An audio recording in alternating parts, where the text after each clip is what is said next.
I own rental properties and manage them myself. Currently, I don't need the income right now. Great situation to be in. What are some strategies to get that income into a retirement account, such as a solo 401k, since it's not earned income? Yeah, I really like this one because it's something that we probably would have to think a little bit out of the box, because if it's a rental, you're going to want it hit in your 1040, which means it's probably a partnership or well, probably a disregarded coming straight in, which you can't have earned income, which the individual asking the question recognizes. What you could have is a management C corporation, and you do all your work for that as an employee of your management C corp.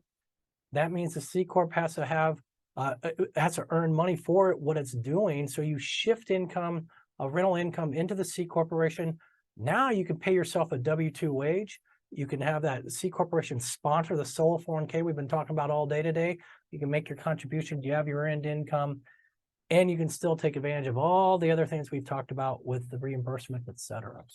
Yep, this is what it looks like, guys. If you have your real estate, let's say down here, these are all the little these guys down here, all the where the properties are. They're held by a holding entity. Usually we use Wyoming because nobody can see it, nobody can take it, even if they could see it.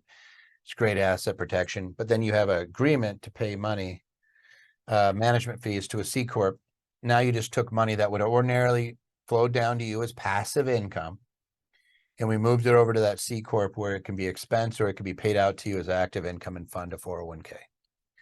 That's how you do it. But Yep. you got to change the nature of the income. It has to go from being rental income to active income. And the only way I know to do that is this strategy right here. You could have that as a S-corp too, S-corp or a C-corp. But in either case, you're paying it a management fee to actually manage that holding entity. You want to start running your stuff, like you want to have your home office and everything else run through that C-corp.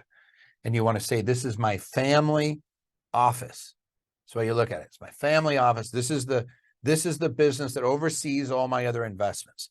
So like I could even have, let's say that you had the trading LLC right here, and you had the ownership up to the C corp. It could all be in that same little structure.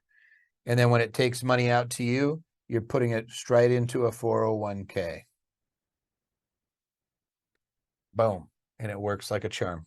The only thing you're out of pocket is going to be the employment taxes, because 401ks are exempt.